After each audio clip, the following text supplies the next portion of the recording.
yeah, I remember something else now.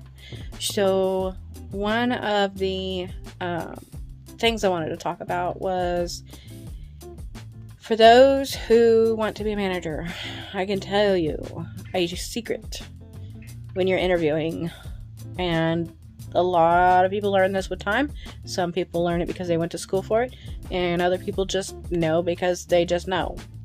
When you interview for management, most of the time, especially like something that's more like a direct supervisor, there's a lot of positions that's a hands-on position. They want somebody that's part of the team. They don't want somebody that's just going to boss people around. So if you're trying to tell them that, oh, I'll put them in line and blah, blah, blah, they will most likely not hire you. Just a little tip. Because they want someone that's going to build their team and get each of their team members to be the best they can be. They want someone with a solutions mindset. When you are applying to be a manager or a supervisor, you are applying to be a counselor, basically. You're applying to be able to use people skills. And it's not going to be true for every job. Or every job culture. But especially in hospitality, like the food industry, or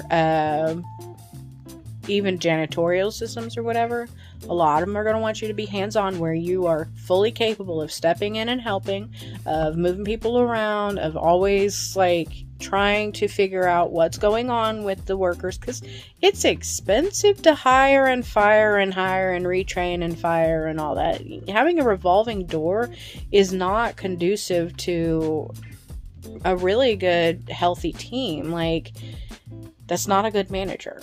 A manager or a supervisor is going to be good with their people, and they're going to always try to work everything out with their people and make their people feel like they're valued and motivate them to work by being an example.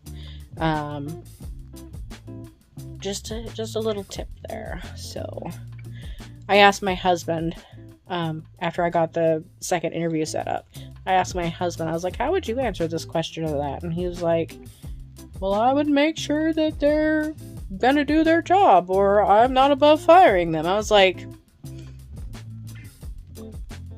that is why you would not make a good manager. Let me explain why. And then you can reevaluate that. What kind of manager do you wish you had? That would actually listen to you? Or that would just wave a stick over you at all times and threaten you until you just couldn't take it anymore and you left? That's the point. So, if any of y'all are looking for supervisor jobs or wanting to move up, that's a really big part of it, is how you manage your team. And you don't always have to know what each and every worker does, like the actual ins and outs and details and all that of it. But you do have to have people skills and know how to resolve conflicts and how to solve big bottleneck issues and other things, like if people need help, or if people are running off from their areas or their assignments, or abandoning their duties, or, you know, some of the stuff you do have to be very, very firm on and zero tolerance, but it's literally going to depend on the situation and the person 99% of the time. And I'm going to tell you, 90% of the job of being a supervisor is leading by example and listening. You have authority, so they got to do what you say, but a lot of it's listening. If you want a team that you're going to build and make them a better team, help them to find happiness at work. And even if it's not happiness, help them to be able to set aside things that are affecting their work and their mood at work and the people around them. So you're basically a counselor.